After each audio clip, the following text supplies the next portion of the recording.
front of you provided one document from his file, so to speak. So members will have had time to look over that. So can I take members' views on whether to take approach 1 or approach 2, open or closed, in regard to Mr. Bryson?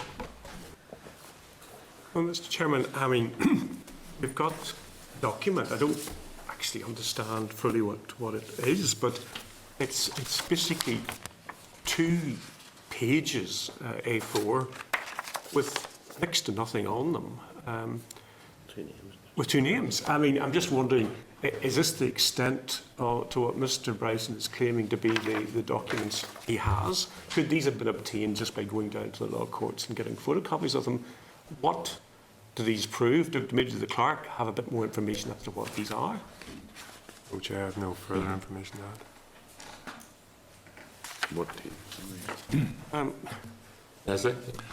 Mr. Chair, I think, bearing in mind what the last speaker said, there's nothing for us to fear in hearing this gentleman in public session. And I would so propose. Sure. Second, what Leslie says, on the grounds that I outlined last week, that this is an inquiry which should be open and transparent. And I think holding sessions behind closed doors and redacting transcripts is not open and transparent, and will certainly lead the public to the view that this inquiry is not a genuine attempt to get at the truth. Judith and Martin? Yeah, I mean, I think the stuff that's been provided to us this morning, I'm not really sure what it's relevant to. So I'm basing it on Mr. Bryson's response to the committee, to the letter that we asked him. And I guess most of that response was critical of our approach. It wasn't actually answering the question that we asked him, but I did get down into, I think it was paragraph 6. So there was one little section where he did refer to some sort of, primary documentation and that kind of thing. And I actually think before I could take a decision on this, I would actually like perhaps to have Mr. Bryson in, just so that, because I don't feel he's answered our question in that, but I don't want to immediately then turn around and say, no, we're not hearing him just because he hasn't answered the question.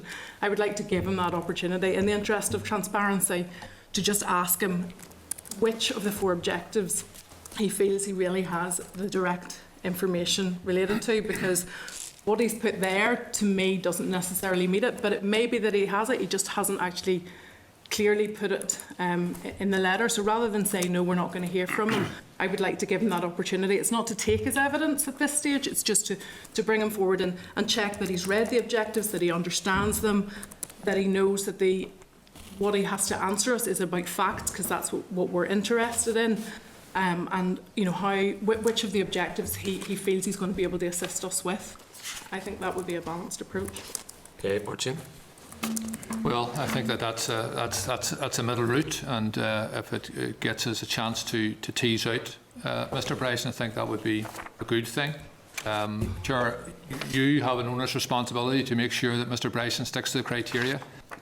In agreeing to have him appear at this committee, and I'm in favour of maximum transparency in a full public session. It's my belief that you will make sure he doesn't stray from those criteria. I want to put on record, I believe everyone in this committee wants to get to the truth of this dodgy deal, of these kickbacks, of these sweetheart deals, of this £7.5 million payment. But I also want to say that it's great to see a full turnout. When we spoke with refugees yesterday, all the gentlemen opposite, with the exception of Mr. Cree, weren't there. It's good to see it's business as usual today. But business as usual means exposing the fraudsters, the people involved in embezzlement, the people who are trying to rob the public, and this Mr. Wells says the taxpayer in the south of Ireland, of £7.5 million. So I think that while I've expressed reservations about Mr. Bryson, his politics leave me cold, but he has the right, as everyone else has, to appear in front of a public investigation. So if Mrs. Cochrane is saying, let's get him in to tease out where he is, I think that's a good starting point. Okay, Jim. I have no objection to what Mrs. Cochrane's suggesting, but I feel it should be held in private session. There's nothing to stop us as a committee testing Mr. Bryson's efficacy by teasing it out in a private session, because again, we run the risk during that he may say something which could damage a Well, Chair, I thought Ms. Cocker was talking about a public session. She's now talking about going into private. No? No, excuse me, please don't try to say that I'm trying to go into private again. I would like it to be an open session to ensure that he understands the terms of reference and that he understands that any of the information that he is giving us is directly in relation to the bodies named in our investigation. He may have other information, he may have information that is completely relevant to the National Crime Agency, and I urge him to make sure he gives that information. But it must be within our terms of reference. I apologise to Mrs. Cochran for picking her up wrong. Mr. Chairman, can I propose an amendment to Mrs. Cochran that we actually do as she says, but have it in private session? Okay, so John, you want to comment? Just briefly, Chair, to declare an interest that Mr. Bryson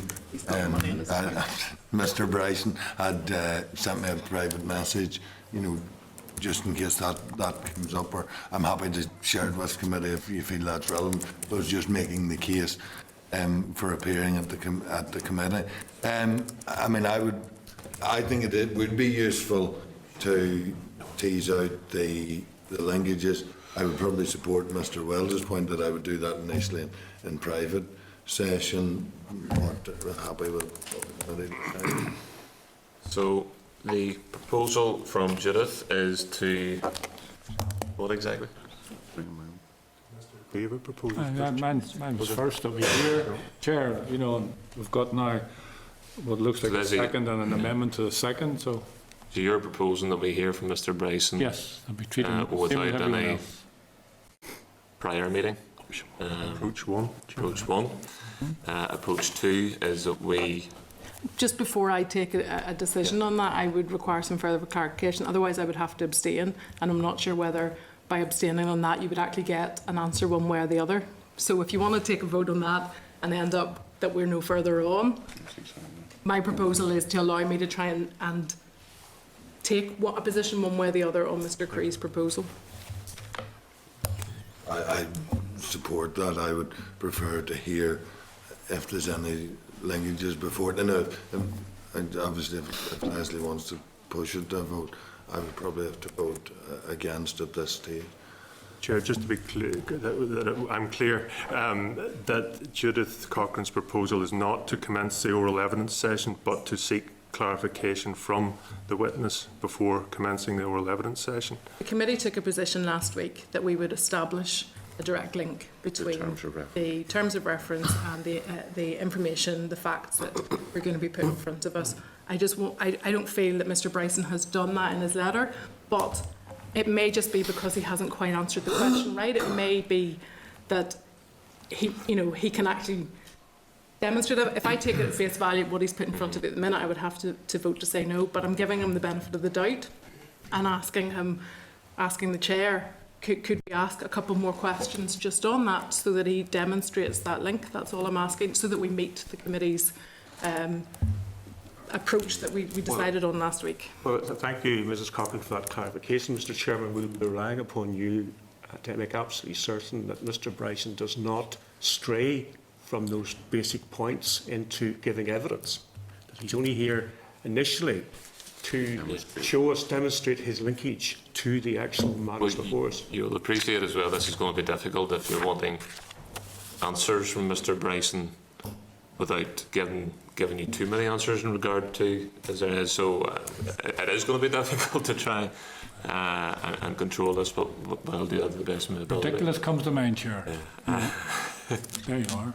Okay, so we have three proposals. Well, Mr. Chairman, we will not, given the clarification from Mrs. Cochran, and given your assurance that you're going to keep things very strictly in line, then I think we can not push to a vote. In fact, he comes on this issue, on this particular issue, not then moving on to what he knows or thinks he knows generally, on this issue to show his relevance to the work of this committee.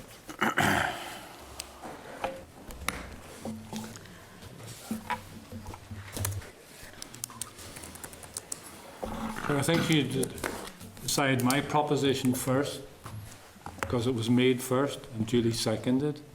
And if that succeeds, fine. If it's not, then you can take the second proposal out. You're proposing that we hold an evidence session with Mr. Bryson right away In public, yes. without a pre-meeting? That's it, as we do with everyone else. Okay. Sure. Can I just ask, I mean, we have set down the terms of reference at the beginning of this inquiry. Are these decisions which we are, about to take, do they in any way impact upon the terms of reference? Repeat that, sorry. So we have set down the parameters of the inquiry at the outset, and they've been voted on and agreed. Are these decisions that we're about to take, do they in any way alter the terms of reference? Yeah, I don't see an issue in that regard. If the committee would obviously be keeping within its terms of reference and taking any evidence, and would endeavour to do so. I think it's fair to say there's... But do the terms of reference not cover all of these issues insofar as to set the parameters for the inquiry? Linkage. So the issue, Chair, is whether the committee is content, based on the information available, arising from its decision last week, whether Mr. Bryson has a direct link to any of the bodies referred to in the committee's terms of reference. So in order to proceed, the committee needs to make that decision. In terms of moving back a step, on the 3rd of September, the committee agreed to proceed with oral evidence from Mr. Bryson within the terms of reference. On the 16th of September, then it decided how to do that. So today it needs to decide how.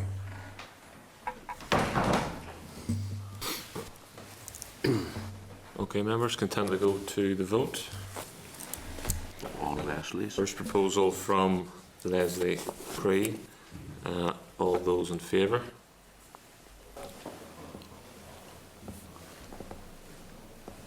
All those against?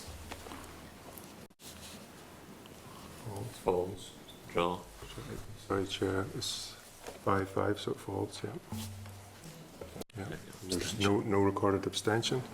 Well, you didn't ask for abstention, but I have made it clear I would abstain because there's not enough information in front of me at the moment, hence my proposal. Okay, so Judith's proposal. Jim, have you withdrawn your? Yes, I mean, you want to put to a vote by all means, but on the basis of what Judith has outlined, we could live with that, but nothing more.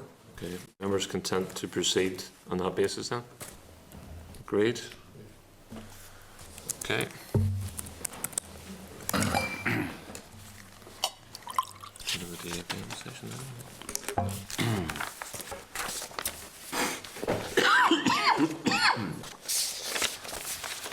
Okay, members.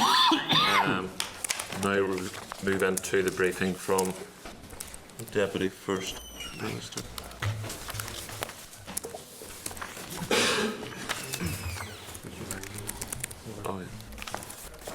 Before proceeding with the evidence session, refer members to the procedural guidance note at pages 18 to 19 in your table pack. In particular, can appoint members to advice regarding privilege. So is this table papers? Or Page 19. Table pack, yeah. Yeah.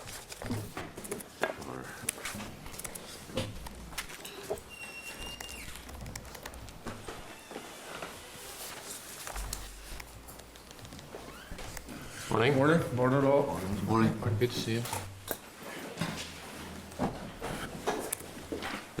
First Minister, you're very welcome to the committee.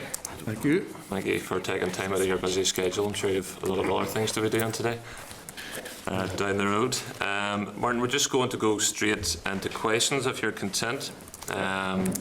There's two issues really for me. The first one that was raised a number of months ago was the issue of a memorandum of understanding coming from the First Minister's Office. This was sent to NAMA in January 2014 and was remarkably similar to a proposal Sammy Wilson had sent to Michael Noonan on behalf of Browden Mudnick, who represented PIMCO and Cerberus. Now, Frank Daly from NAMA said the Memorandum of Understanding appeared to summarise, his quotes, an agreement between PIMCO and the NI executive. Was this Memorandum of Understanding ever brought to the executive? No, it wasn't. Did you see it, or were you aware of it before it was sent from the First Minister's office to NAMA? No. And procedurally, should this have been sent to NAMA without your sign-off within OFMDFM? Well, the Memorandum of Understanding, to be valid, coming from the Office of First and Deputy First Minister, required my and the First Minister's consent. Absent that, the consent of the principal private secretaries on our behalf, and that didn't happen. The First Minister said, and there's clearly a divergence of views on this particular issue, he has said that there is a paper trail in the department that shows that you were aware of this. Are you aware of any paper trail within the department that would back up what the First Minister has said?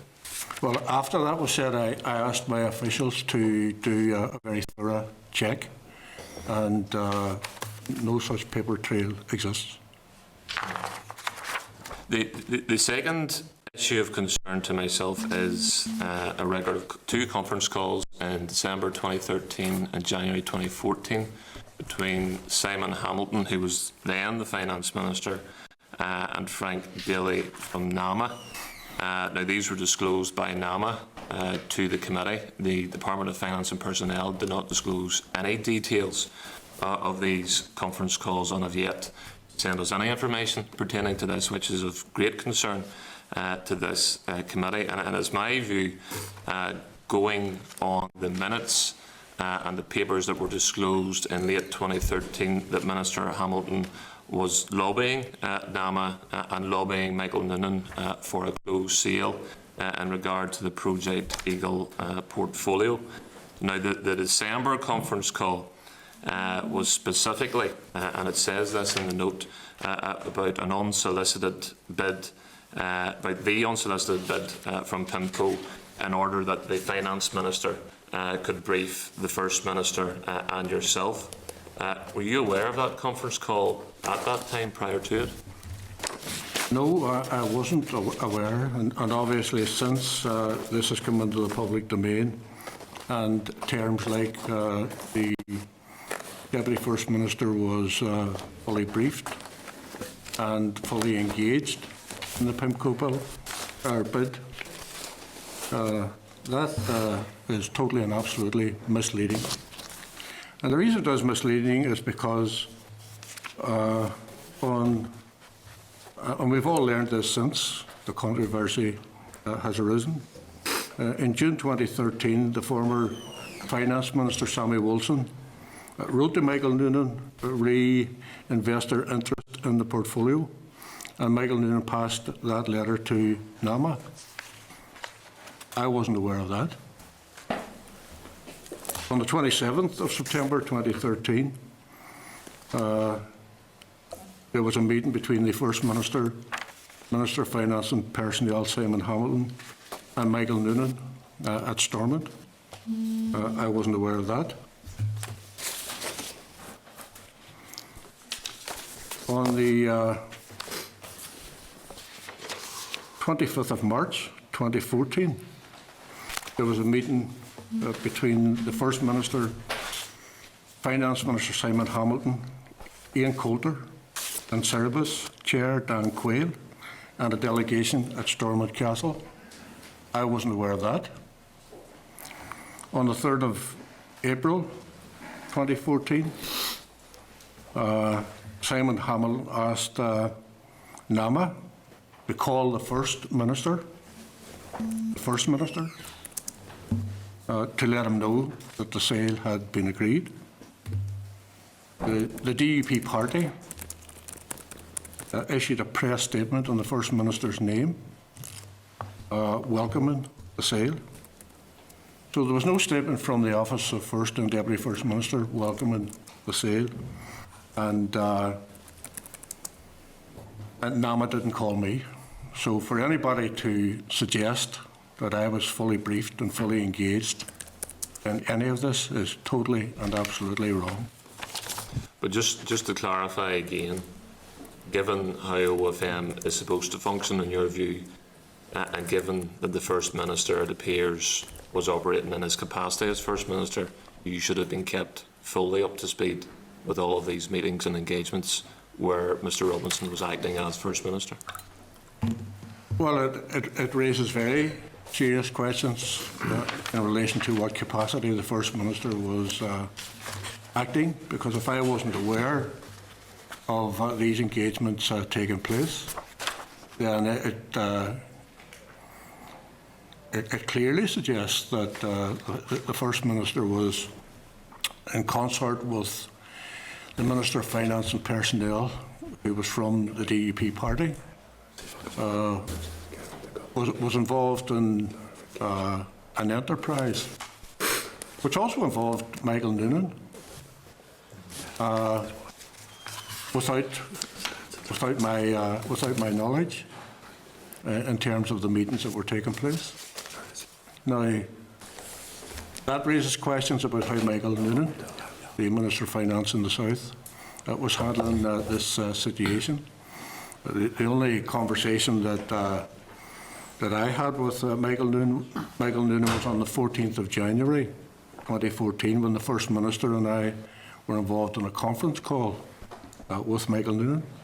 So outside of that, it was quite clear that there were all sorts of other meetings taking place that I was unaware of.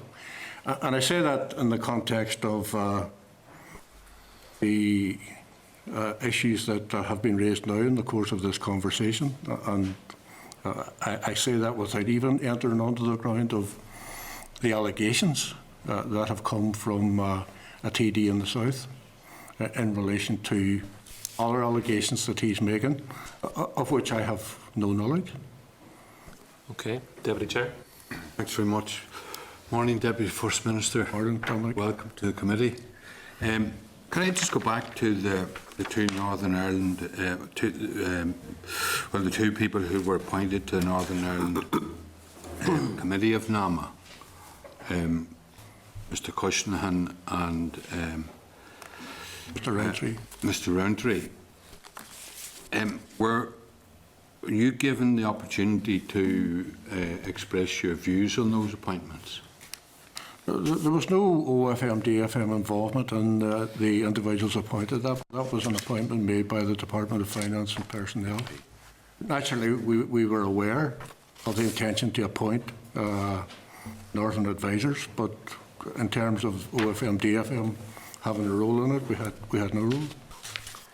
And I mean, considering the reason that was given for requiring these appointees, that it was important to protect the Northern Ireland economy, that there was a danger of a fire sale of NAMA assets, and that would impact in a very negative way on the economy here.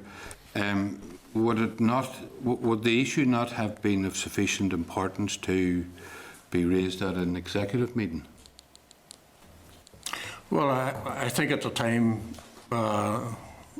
no one considered that to be of a major issue at the time.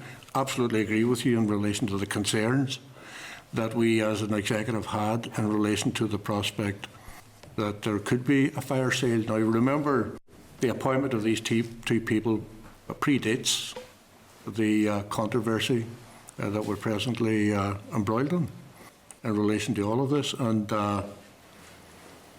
I remember on quite a number of occasions that in doing radio and television interviews, both myself and the First Minister legitimately raised our concerns in relation to how NAMA would handle the Northern portfolio in relation to the prospect that there would be a fire sale which could act detrimentally to businesses in the North and ultimately be very damaging to our economy. Yeah, you know, I agree with you that the appointments predated the present controversy, but you know, the point I was making is that the whole thing was of such importance to the economy that, you know, one would think that perhaps the Finance Minister would have brought it to the Executive and brought the appointments to the Executive, but that didn't happen.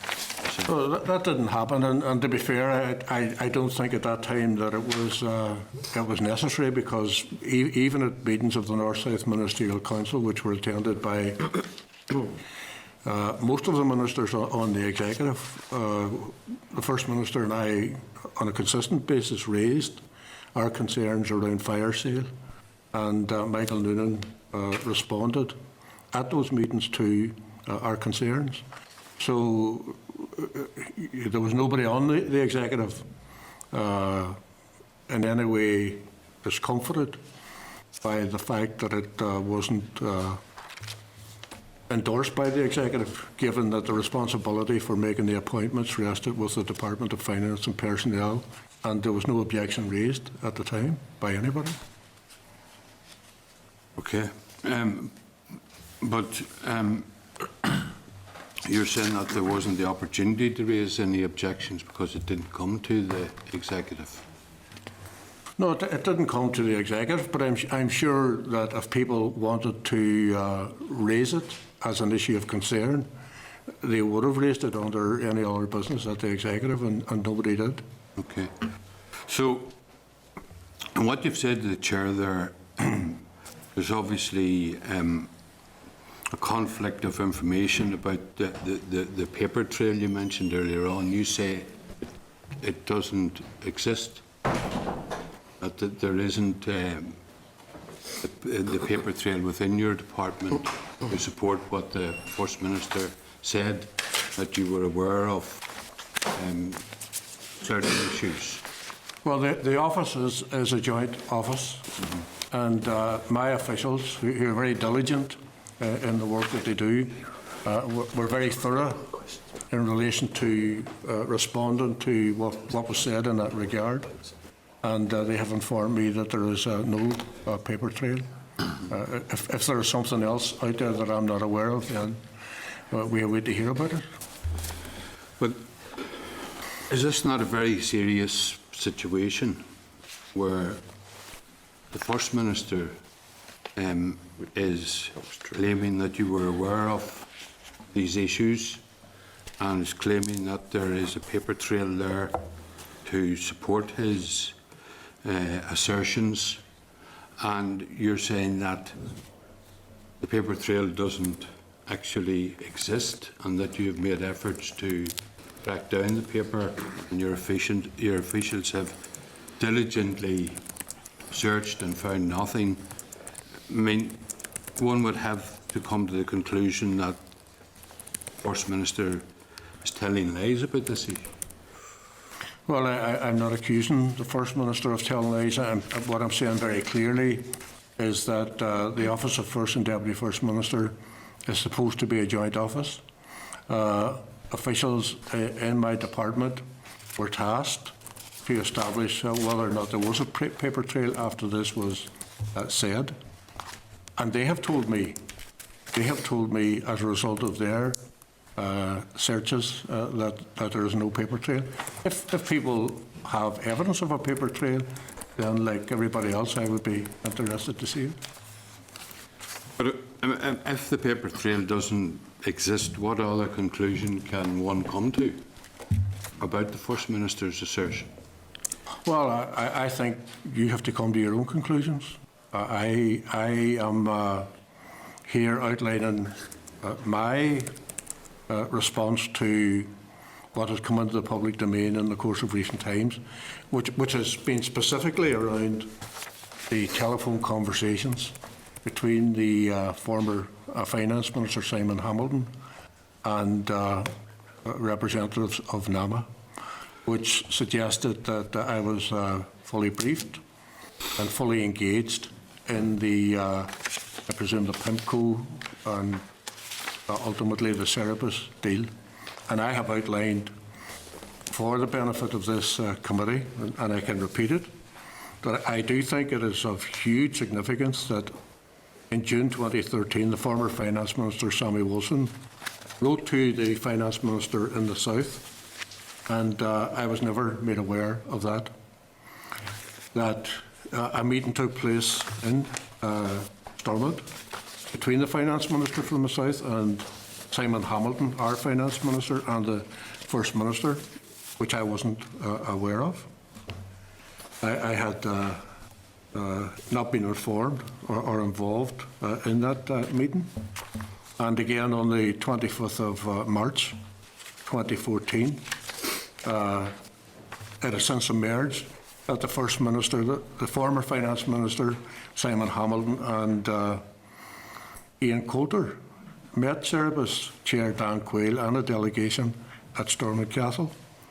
And I have to say, I think that's hugely significant, because for a man who was the former Vice President of the United States to have visited Stormont and to have met with the First Minister, but without my knowledge, certainly doesn't suggest that I was fully briefed or fully engaged in any of this.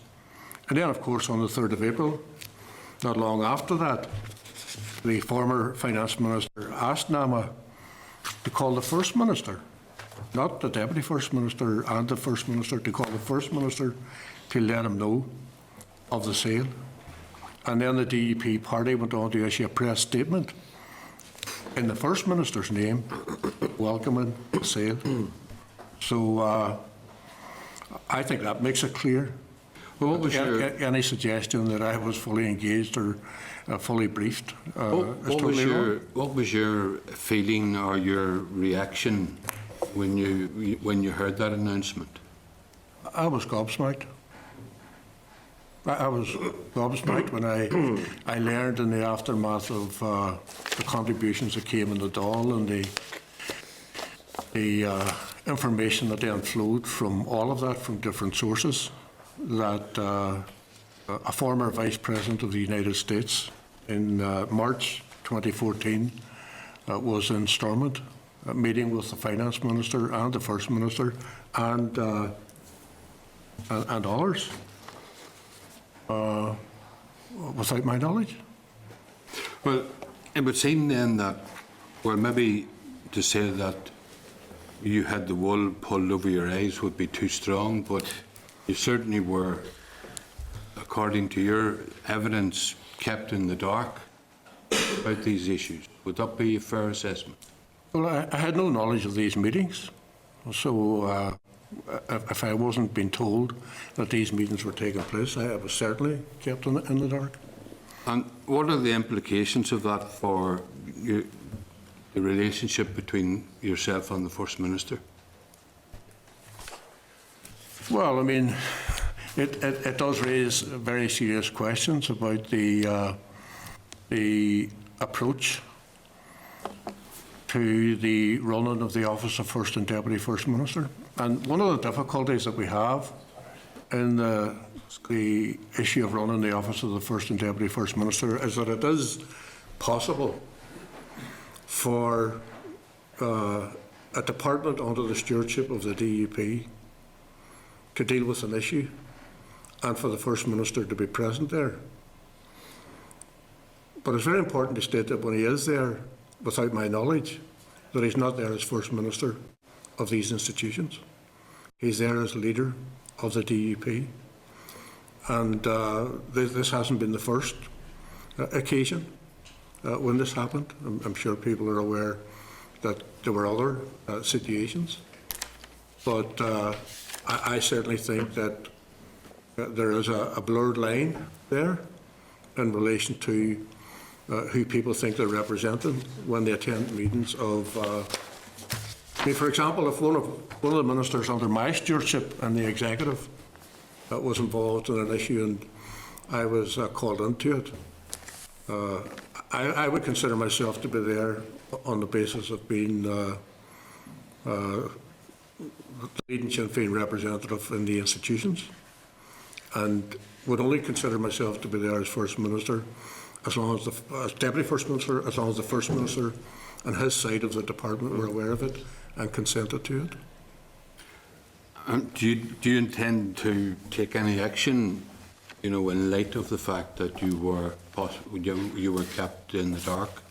Well, without opening this debate into a bigger debate, there's no one around this table not aware of the present negotiations which are taking place. And during the course of a number of contributions that I've made in recent weeks, I've raised the issue of future working relationships. And of course the media major on working relationships and do so mostly in a fairly negative way. But it's more widespread than just how we operate the Office of First and Deputy First Minister. There are other issues, but I mean, that's not for this committee, and it's not part of the ongoing discussions which you're charged to deliberate on at this time. That's something for us to deal with outside of this arena. Yeah, I agree with you that it possibly would go outside the terms of reference here. But, you know, considering the public interest there is around this particular issue, and considering the fact that there is a criminal investigation into it and a committee inquiry here, do you not feel that there's possibly the need for you to raise this issue specifically with the First Minister and the Minister of the former Minister of Finance? Well, I am conscious, I'm very conscious that there isn't one potential criminal investigation but two, because we've learned in the course of recent times that the authorities in the United States are also looking at this situation. And obviously from that perspective, how this is dealt with in relation to the committee and what I say about all of that, I think I have to be measured and I have to be circumspect, consistent with giving total support to the investigations that are taking place. So I think that from my perspective, I want to deal with this in a mature way, consistent with ensuring that we haven't even touched on some of the more serious allegations that have been made, but obviously they deserve to be investigated, and you know, the responsibility for conducting those investigations lies elsewhere, and I don't intend to say anything that would in any way compromise that work. Well, just the point I'm making, and you reinforced it there, is that, you know, there are implications for the joint nature of the office of First Minister and Deputy First Minister, and as you said yourself, that, you know, the investigations have now taken on almost a global aspect, and, you know, with in relation to protecting the institutions here, do you not feel that perhaps you need to take further action? Well, I think that's a bigger issue, but I don't think it's for discussion in the course of these deliberations today. Why not? Well, because I'm not here to discuss the ongoing negotiations which are taking place elsewhere on this estate, where these matters are effectively being dealt with. What I have outlined in the course of my contribution here this morning is a factual account of how I've responded to the assertions made in the telephone conversations between former Finance Minister Hamilton and NAMA in regard to my knowledge of what was going on at the time.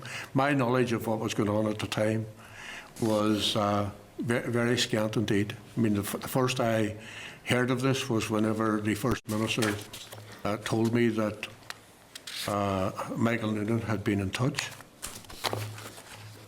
And the big question really is, who was he in touch with? And it's obvious from what we have learned that the letter from Sammy Wilson in June of 2013 seems to have kick-started all of this, something that I wasn't aware of. But obviously, then, on foot of Michael Noonan being in touch with, for want of a better term, the DUP side of OFM, DFM, I was then told by Peter that there was an interest in the Northern portfolio by an organisation called PIMCO. I had never met PIMCO, I'd never heard of them, knew nothing about them. And the only other information that I was given was when I was told that a PIMCO approach had collapsed and there was no explanation. I assumed it was a lack of interest on their part for whatever reason. And of course we have now heard very serious allegations being made in that regard. I was aware of none of that. No, the point I was making within the terms of reference of this committee, you stated that there was information exchanged between the Minister of Finance and the First Minister, which was not shared with you. And this committee, part of its remit is to hold the Minister of Finance to account. And it seems that the sharing of that information could be said to have been undermining the joint nature of the office of First and Deputy First Minister. Well, I mean, I just repeat what I said earlier. For me anyway, the most serious aspect of all of this in relation to the jointry is the fact that on the 25th of March 2014, it appears a meeting did take place in Stormont between the First Minister, former Finance Minister Simon Hamilton, and Ian Coulter with Cerebus, and the former Vice President of the United States, Dan Quayle, and the Chair of Cerebus. And I wasn't made aware of that. So that I do regard as very serious indeed.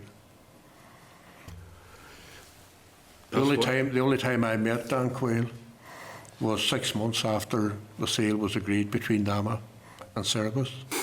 And in fact, one of the local newspapers, in the aftermath of the controversy, described that as a secret meeting. There was nothing secret about it. I actually tweeted out a photograph on the day of Peter Robinson and myself with Dan Quayle. Absolutely nothing secret about it. Yeah, but Dominic, just bring a conclusion if you're quick. I'll emphasise once again, the fact that you weren't aware of a very important meeting which took place and which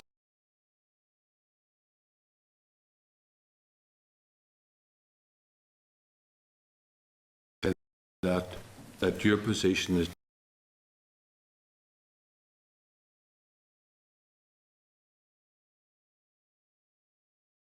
They hold. But you don't share it. No, I think that my position as Deputy First Minister, I have rigorously stood by the rules of the office and have never, in the course of the 8 years that I've been Deputy First Minister, hopefully I've never done anything that in any way undermined the integrity of the office. Obviously, there are questions now being asked about how the situation developed since the original letter from the former Finance Minister Sammy Wilson in June 2013 through to the, I suppose, the allegations that were offered up in the Dáil just a few months ago. And it's obviously our job to deal with the implications of all of that, and we will deal with those implications. Thank you. Okay, thank you, Deputy Chair. John. Thank you, Chair. You're very welcome, Deputy First Minister. I suppose just briefly to touch on your not-so-secret meeting with former US Vice President Dan Quayle and the First Minister. I take it this wasn't discussed at that meeting, the NAMA, the sale, or anything when you did meet with him? Well, the fact that there was a meeting took place on, let's get the date right, on the 25th of March 2014. That wasn't discussed at that meeting. I only became aware of that meeting in the aftermath of the allegations that were made from Dublin. Yeah, so it wasn't discussed at your... Nobody mentioned it. Nobody mentioned the fact that a meeting had taken place earlier in the year.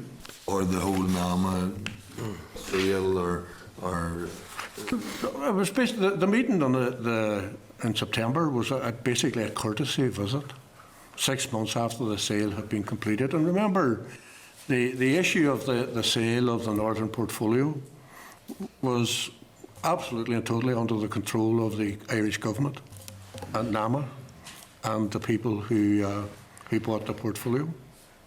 So my ability as Deputy First Minister to impact on all of that, and indeed it could be said the First Minister's ability to impact on that, was fairly limited. Thank you just for the clarification on that. I think it's important. I do find it remarkable that you would have somebody like Dan Quayle in Stormont Castle with the First Minister and with the former Finance Minister and not to be informed. I share the concerns around, it's no secret that I think a more appropriate name for the office you hold is the office of the First Minister.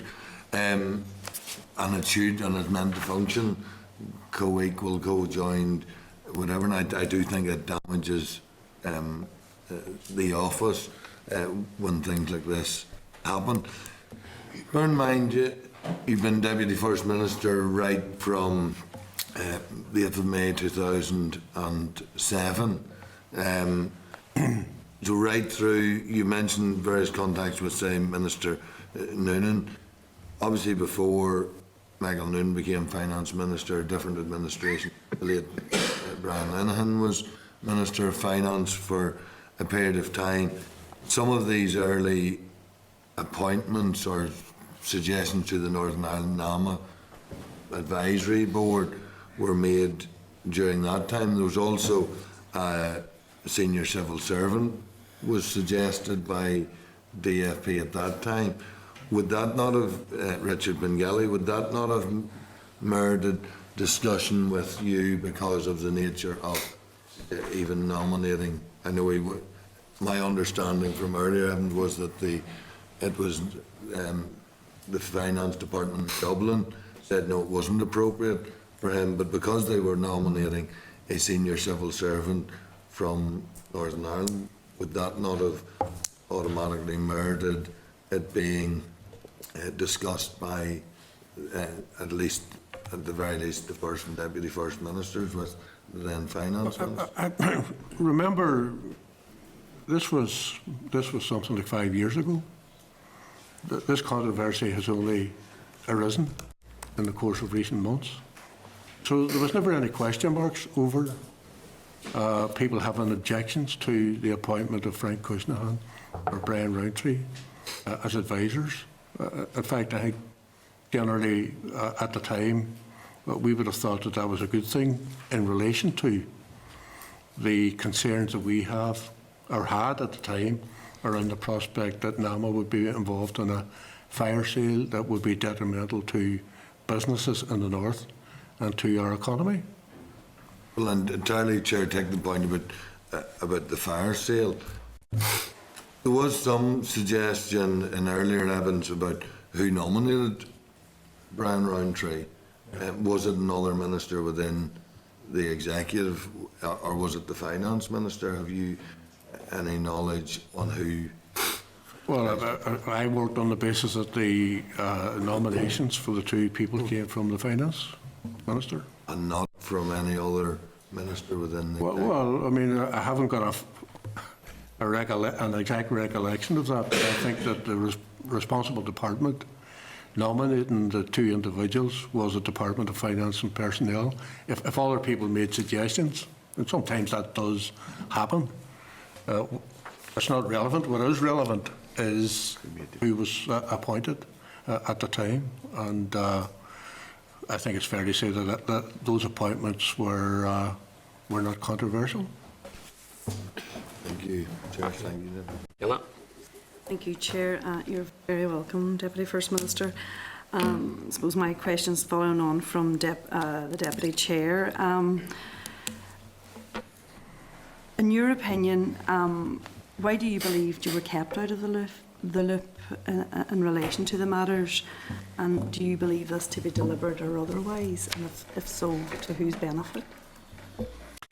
Well, I mean, I think that that is ground I should not go on to.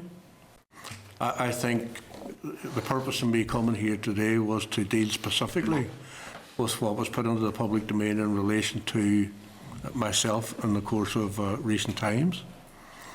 At the end of the day, all I can do is provide, as best I can, a factual account of the situation as it pertains to myself.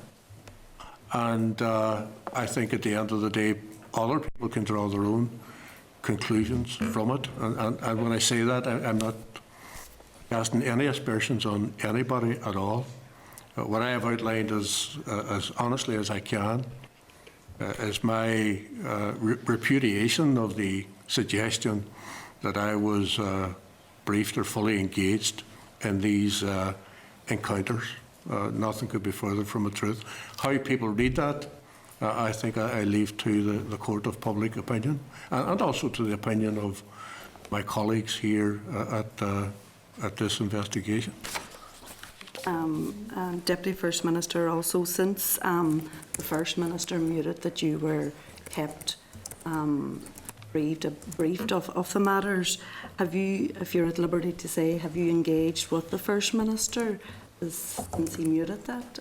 Have you had a conversation with him? Well, since the allegations were made in the Dáil by a TD, the situation has become very serious indeed, with a criminal investigation taking place and reports that another in America is due to take place. This inquiry was established very quickly by the chair of the Finance and Personnel Committee, and I think that in those circumstances, I leave it to the investigations to deal with these matters. Thank you. Chair. Adrian? Thanks, Chair. I'll be pretty brief. Just go back to your point, Deputy First Minister, whenever you said that you were told that the Pinkco deal had collapsed. Did you not ask any reasons why it collapsed or anything else? You just said, fair enough, First Minister, that's it. Or did you ask around why it collapsed or get any information at that time? No, I didn't ask, because this was something over which I had no control or no say in. Yeah, but we're not interested in it, you know, to know. No, I just thought that they withdrew their interest in the portfolio for their own reasons. I didn't seek answers. That surprises me, Chair, because, you know, it's a big deal, something very important to Northern Ireland, yeah. And the Deputy First Minister didn't ask any questions about it. I'm surprised at that there. But moving on, did you ever meet the TD who made these announcements, either before he made the announcements or after he made the announcement in the Dáil? I have never met Mick Wallace. The closest I ever came to Mick Wallace was during the course of the presidential campaign in 2011. I was canvassing in his constituency, and he was coming out of a school as I was going in, and I recall he didn't even say hello. Martin? Haji Moy, Deputy First Minister, good to see you. Just to remind ourselves what we're talking about, you know, 850 separate loans, 55 developers, loans over €5 billion, finally sold a service for around £1.2 billion. So somebody did very well out of this, and the person carrying the can is the ordinary working Joe and Josephine in the south of Ireland, who have to make up the difference in the loss to the taxpayer and to NAMA of the sale. And that's bad enough, but for people to find then that there's corruption at the heart of this, there's fraud at the heart of this, and embezzlement is what brings us here today. And you've told us you had no knowledge of the comings and goings in relation to the prospective buyers, but I suppose what people would like to know is that if you had known that the Finance Minister in June 2013, Sammy Wilson, received a letter from Brown Rudnick saying that they had a buyer who would only buy the NAMA portfolio in a private deal, and he passed that letter on the same day.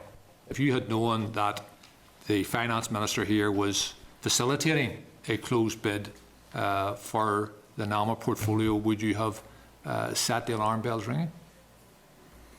Well, I mean, the record of all of this shows that I wasn't aware. If I had have been aware, then I think we would have been much more inquisitive about what was happening. But the only knowledge that I had at the beginning of all of this was that word had come from Michael Noonan that there was interest in the Northern portfolio. That was the height of it, and that was followed up obviously by our continual expressions of concern around the prospect of fire sales and how it would impact on our economy. And essentially, you know, the information that has come into the public domain since is obviously something that is subject to both a criminal and a political investigation in relation to the work of this committee. Would it have been helpful if Mr Noonan, because our former Finance Minister, Mr Wilson, Sammy Wilson, wrote to Michael Noonan with this offer, would it have been helpful if Mr Noonan had have communicated that to the government here, communicated that to you, that this project was being facilitated? Or? Well, I mean, it goes back to the question asked by the member earlier. I would have thought if there was question marks over the collapse of the PIMCO effort to acquire the portfolio, that there was a responsibility on the Finance Minister in the South, who knew much more about this than I did, to inform officially the office of the First and Deputy First Minister. That didn't happen. There wasn't anything, and I've been told that PIMCO had withdrew their interest at that time to raise concerns in my head that there was something untoward taking place. And to bring the PIMCO story on, in March 2014, Minister Noonan is aware that PIMCO were withdrawing because they were told they had to pay a kickback of £5 million to Frank Cushnan, who's on the NI NAMA advisory board. Mr Noonan knew that, NAMA knew that. If you had have known at that stage that PIMCO had withdrawn because of their concern, their alarm at a fraudulent payment, would you have intervened to stop this dirty scheme?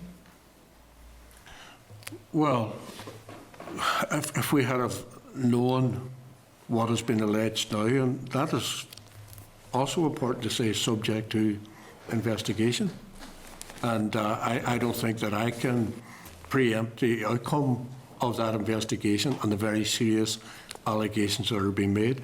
I mean, it is important to point out that Frank Cushnan actually stepped down from the NAMA Advisory Committee in November 2013. So these are matters that are the subject of criminal investigations, and I think that it should be left at that. But I do think that, you know, some of the allegations that have been made, if the office of the First and Deputy First Minister had been officially aware of all of that, it would have been a very serious matter indeed. Just to finish, Chair, the final meeting in Stormont Castle, I believe, with the former Vice President Quayle and the other players. It seems to me, Chair, that would have been a fairly impressive lineup for the Chair of Cerberus to be brought into Belfast to meet with the most senior politician in his shoe in this jurisdiction, to meet with the Finance Minister and to meet then with Mr. Coulter and Mr. Cushnan. That's just before the deal was sealed. And I leave it like that. I am amazed that a meeting of that import and so important would happen without the Deputy First Minister being informed. Well, it's particularly surprising that the individual that you mentioned, Ian Coulter, was present at that engagement, and I wasn't. Just a brief supplementary to that, Martin, and just to sum it up. I mean, is it fair to say then that the Department of Finance in Dublin and Minister Noonan failed to respect your position as Deputy First Minister? And going on what Martin has said, if you had been kept up to speed, things could have turned out very differently indeed. Well, I have written to the Finance Minister outlining my view that the Minister of Finance did not respect the office of First and Deputy First Minister. And I think the Taoiseach is also aware of my strong view that that was the case. So that is disturbing. But what I find almost incomprehensible is that the people who are aware of the circumstances of the withdrawal of PIMCO from interest in the Northern Portfolio and the circumstances around it, i.e. NAMA, the Finance Minister, but particularly the Finance Minister, did not officially inform the Office of First and Deputy First Minister, and it raises questions. And I'm not making any allegations. Was there a partial sharing of that information? And if so, why was that the case? Okay, Paul. Thank you very much, and thank you, Deputy First Minister.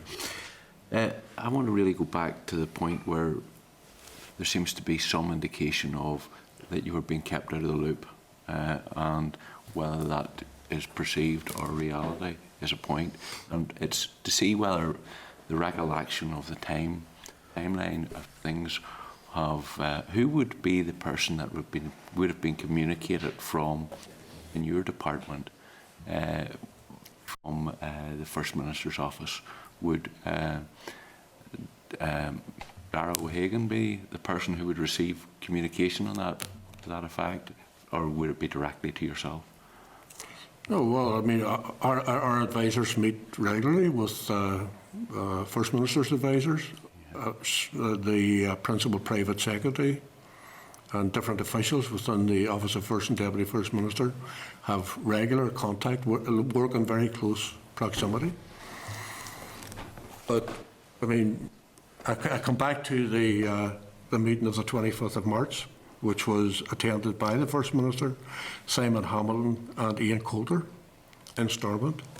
I was in Belfast that day, met with the First Minister, and I just find it incredible that the First Minister didn't tell me that a former Vice President of the United States was in Stormont Castle earlier that day. Yeah. Can't get my head around that. Point I want to maybe go through to is right to the very start, and we'll go back maybe into 2013, where Simon Hamilton's statement, which was made in December of 2013. Do you believe that was inaccurate in the way that it was presented?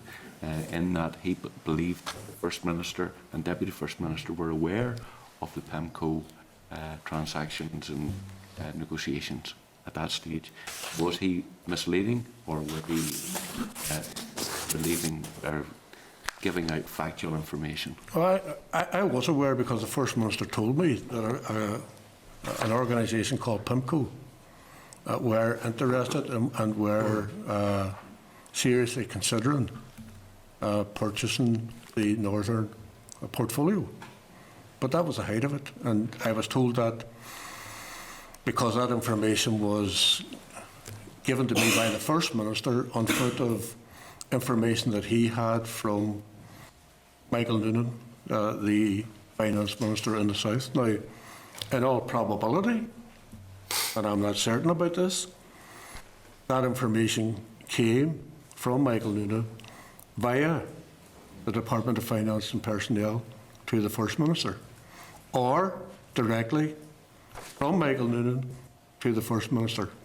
I don't know the answer to that, but I do think, given that the two finance departments were involved in this, going back to the involvement of the previous Finance Minister, Samuel Wilson, in the early part of 2013, it's quite clear that conversations were taking place, but that I was, I'm trying to be fair in all of this, I was only being given partial information. I appreciate that we're dealing with 2013. It's gone back a fair wee while. June was mentioned as a first contact in relation to the PIMCO issue coming through in June. Suffice to say, in September of 2013, there was a meeting between the First Minister and Michael Noonan in Stormont. Were you aware of that meeting? No. But it wasn't just a meeting between the First Minister and Michael Noonan. I appreciate it was to do with... The Finance Minister was also there. Yes, but that was in September of 27th of September 2013. Yeah. And you say you weren't aware of that. Okay. Were you briefed by the First Minister about the PIMCO deal at that time, or any time after that? See, what do you mean by briefed by him about the PIMCO deal? Informed. No, all I was told about. That would have been all I was told by the First Minister was that, on foot of information that came from Dublin, that there was an interest from PIMCO in the Northern portfolio, and that was like courtesy information being supplied to you, because the ultimate decisions and all of these matters were going to be taken by the Irish government. And when were you told by about NAMA. that? When was I told? When were you informed about that aspect? It was probably a few weeks prior to the conference call that the First Minister and I did with Michael Noonan, which I think was in 2014. The 14th of January 2014. 2014. So, according to that nothing would have happened. Were you aware of proposed memorandum of understanding, which was sent in by the First Minister, Principal Private Secretary at that time? Well, I mean, you've just said it yourself. Were you aware? You've described it as a memorandum of understanding. Yes. From the First Minister and the Principal Private Secretary of the First Minister. Were you aware of it? I didn't know, and I didn't consent to it, and my Principal Private Secretary didn't consent to it. For that to have been a valid communication from the Office of First and Deputy First Minister to the Finance Minister in Dublin, it would have required my consent, or on my behalf, the consent of my Principal Private Secretary. None of the two happened. Okay. And I want to move on to, so the issue of the bid for the NAMA Northern Ireland portfolio, was it ever discussed at an executive level? The bid itself, no. No. Earlier I asked you about a meeting that took place on the 27th of September 2013, and you stated that you weren't aware of that. I'm just going to try and bring something appreciate that some information might well be available here that maybe you don't have to hand as well. Would I suggest that you're aware that the meeting, in fact, you were invited to it, and I would suggest that the First Minister discussed with you the proposed approach to NAMA in advance of that meeting. And I'm just stating, is it possible to suggest that you were invited to that meeting? No, I was not informed or involved in any way in that meeting. Okay. Are you aware of a text message stating that you would be unable to attend because you were going to be in attendance at a funeral on that day? A text message from me? Well, from either from yourself or somebody within DFM. Well, I sent no text message and I'm not aware of that. Basically, I'll come back later on with other members. Okay, Jim? Mr McGuinness, who's Darrell Hagan? Who is Darrell Hagan? Who's Darrell Hagan? Darrell Hagan was an advisor in the Office of First and Deputy First Minister. If it's Mrs O'Hagan, isn't it? If Mrs O'Hagan... No, it's Miss O'Hagan. Miss O'Hagan. If Miss O'Hagan, was she your senior advisor at that time? Well, all our advisors are of equal seniority. Yeah. But she would be a very experienced advisor. Well, she's been in the department for a number of years, yeah. She's now moved on to another department.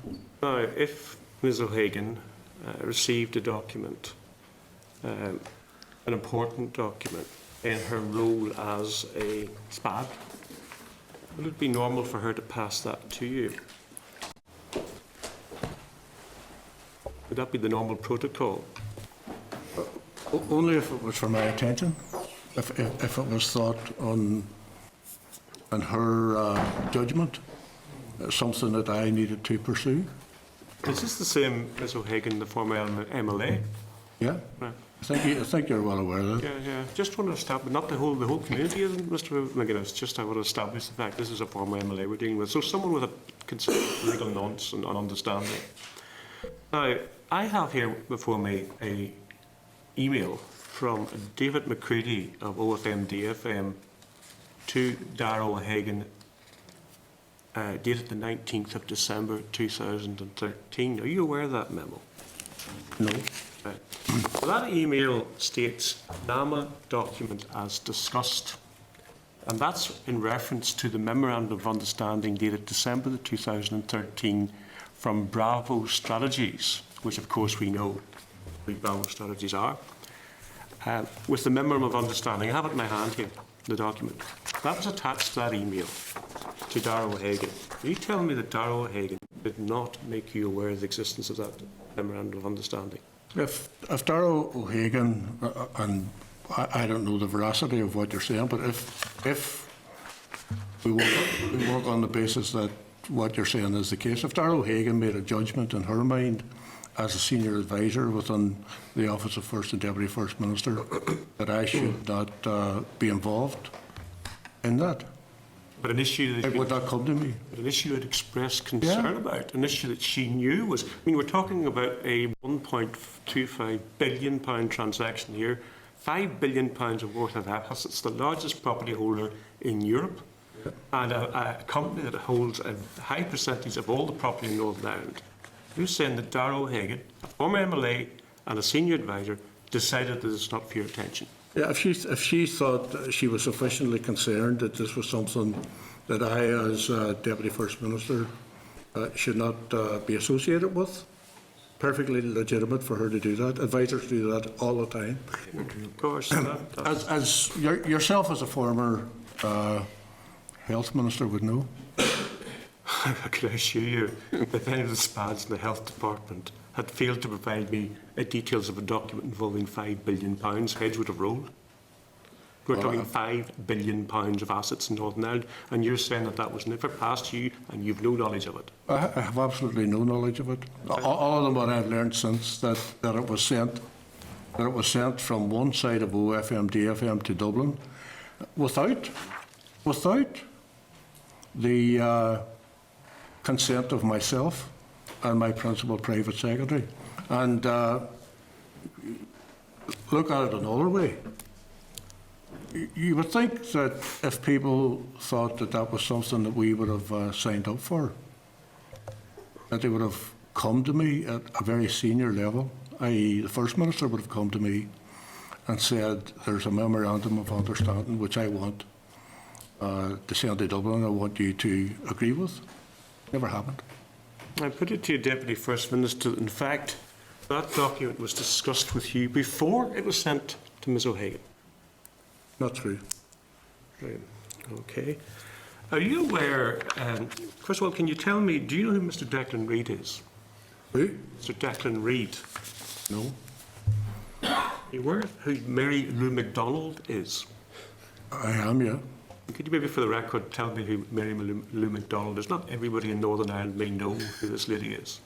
Mary Lou MacDonald is a TD, a Sinn Féin TD in Leinster House, represents Dublin Central. Right.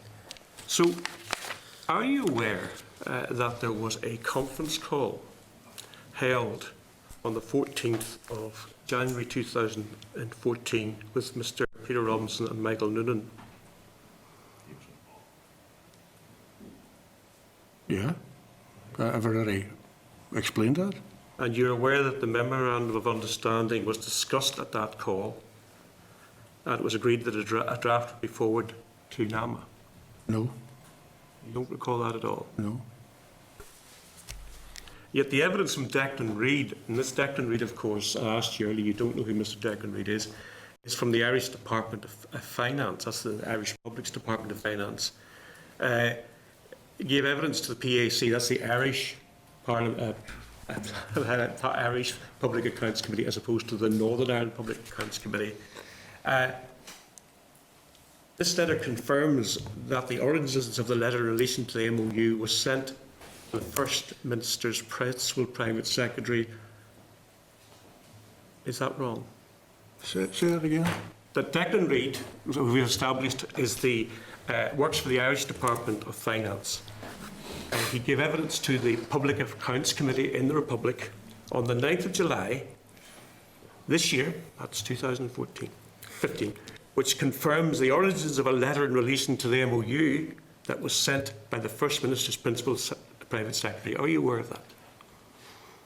Well, I am aware that the First Minister, Principal Private Secretary, sent a Memorandum of Understanding to the Irish Government, and that it was sent without my consent, and without the consent of anybody in officialdom within my side of OFMDFM. So it had no validity whatsoever. Well, could I just read you an email from Declan Reid? I wish to clarify the matter for Deputy Mary Lou MacDonald. This is Mary Lou MacDonald from Sinn Féin. The Memorandum of Understanding originated from a call between Ronnie Hanna, the First Minister, the Minister, Minister Robinson's office and me regarding the sale process. Minister Robinson indicated that he had concerns about how NAMA or any owner of Northern Ireland loans would manage these loans in the interests of the Northern Ireland economy, which was understandable. He indicated that he would seek to put such a letter of intent or MOU in place with potential bidders. We advised him that it would be wise to send it to NAMA for its information and identified Ronnie as the appropriate person to send this. Mrs. MacDonald, Miss MacDonald, presumably was then informed of that. Well, what you've just outlined is what you say is a communication between an Irish government official and the First Minister. No, well, at the office of the First Minister. Well, but hold on a minute. Hold on a minute. Who in the office of the First Minister was he communicating with? Because he wasn't communicating with me, and he was not communicating with any of my principal private secretaries. He's communicating with Mary Lou MacDonald. Mary Lou MacDonald had absolutely nothing to do with the Memorandum of Understanding. Yes, but so you had no contact with Mary Lou MacDonald about this? Is this in our capacity as a member of the Public Accounts Committee? Just for clarity. Well, Mary Lou MacDonald is a member of the PAC in the Irish Republic. Yeah, but is it arising from the PAC meeting? The in PAC July? were investigating this issue, and this is the Irish PAC was investigating this issue. Yeah, but what you have outlined in the course of your contribution over the course of the last couple of minutes confirms what I'm saying, that there was contact between Irish government officials and the DUP side of OFM DFM. I am saying that that person, I think the name you mentioned was Hannah. Detective Reid is the official. No, you mentioned another official. Declan Reid is the banking division of the Department of Finance. Yeah. But who did you say was in contact? Oh, with the yes. office? The name is Hannah. Yes. It's Ronnie Hannah. Yeah. Well, what I can tell you, and I'm open to contradiction in this, is that I have no knowledge whatsoever of Mr. Hannah being in communication with anybody on the Sinn Féin side of OFM DFM. Right.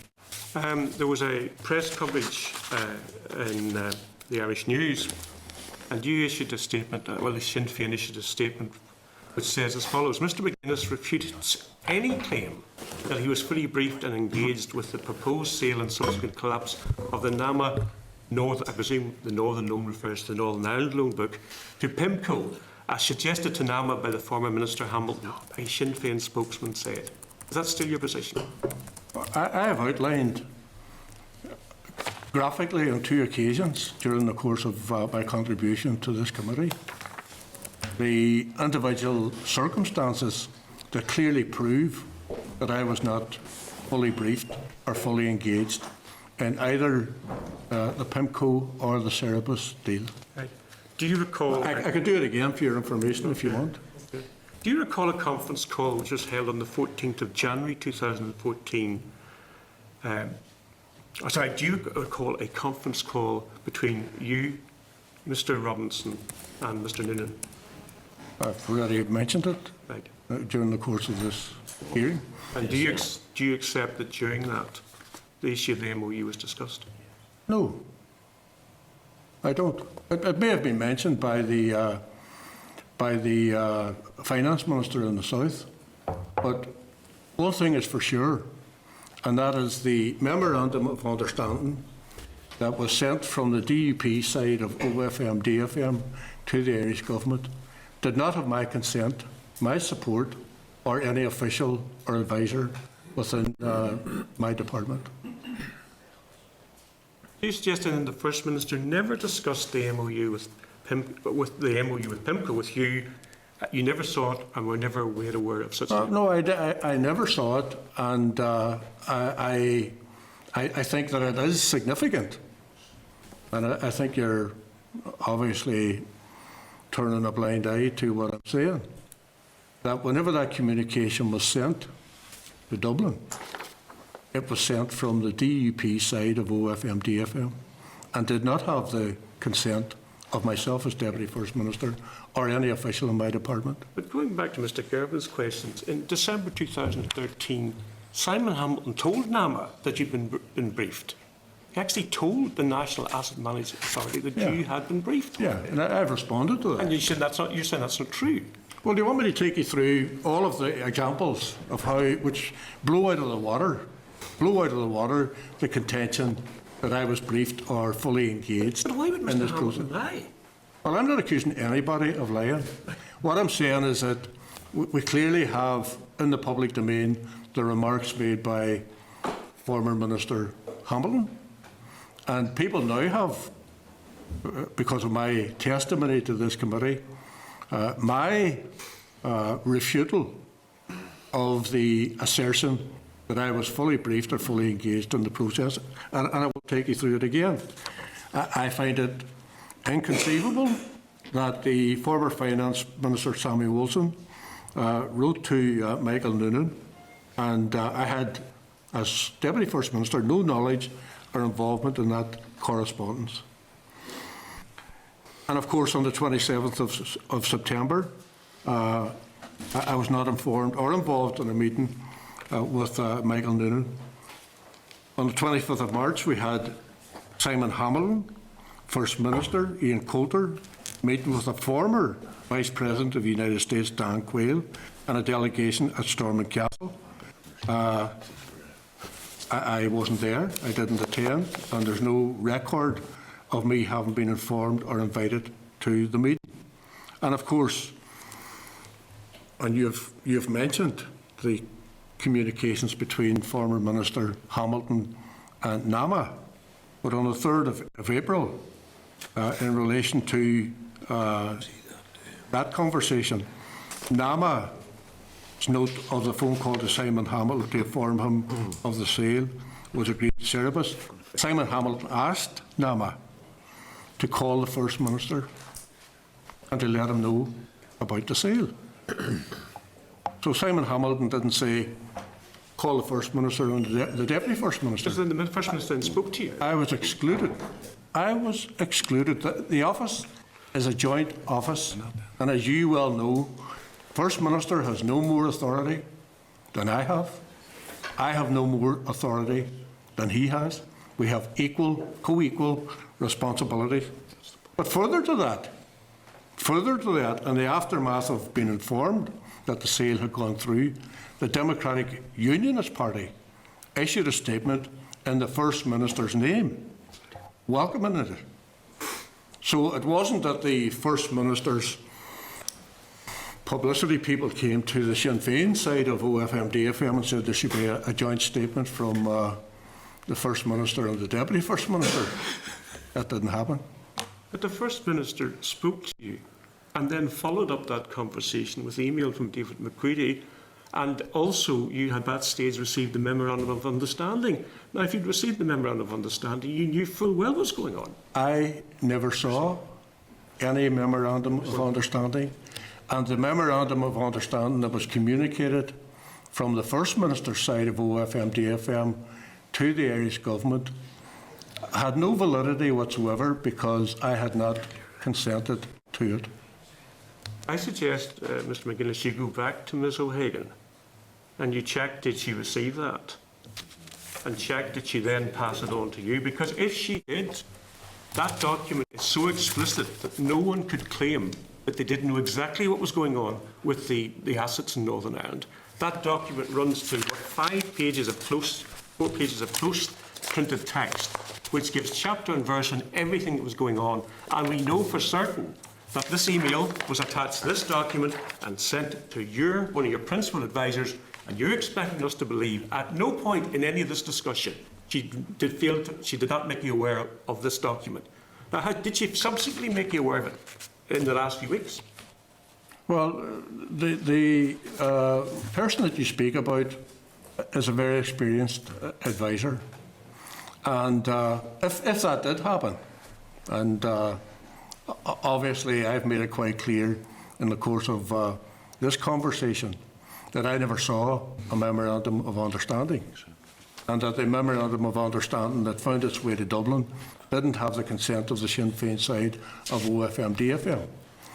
But given that the person that I speak about is a very experienced advisor, that person could have decided that the Memorandum of Understanding wasn't something that we could assent to. Right. It would have been helpful, Mr McGuinness, actually, had you brought your Dairy Secretary here, because there seems to be a bit of confusion as to where you were and when. You suggested that the only meeting you had with Cerberus was in September 2014. But it's also the case that you were invited to the meeting with Cerberus in April 2014. Do you remember that? April 2014? 10th of April 2014. Where were you on the 10th of April 2014? Well, I know where you are, but I'm hoping maybe you can let me know where you were. Well, I don't know, and I have no recollection whatsoever. Well, you should remember, because you were a very important person. You were dining with Her Majesty the Queen in Windsor Castle. Do you remember attending that event? Oh, indeed I do. Her Majesty, I'm sure, was delighted to see you, and I'm sure the people of Londonderry and Ulster were delighted to see you dining with Her Majesty in Windsor Castle. I think she was much more delighted to see me than you are. Well, not more delighted to see Her Majesty than ever likely to be delighted to see you. So therefore, Chair, sorry for cutting you're annoyed across. that you weren't invited. No, I'm just annoyed that I don't see the relevance Well, you will in in a this minute. under the terms of reference. So, Mr. Wells, if you could. But why that's significant, Deputy First Minister? And you do remember going to see Her Majesty.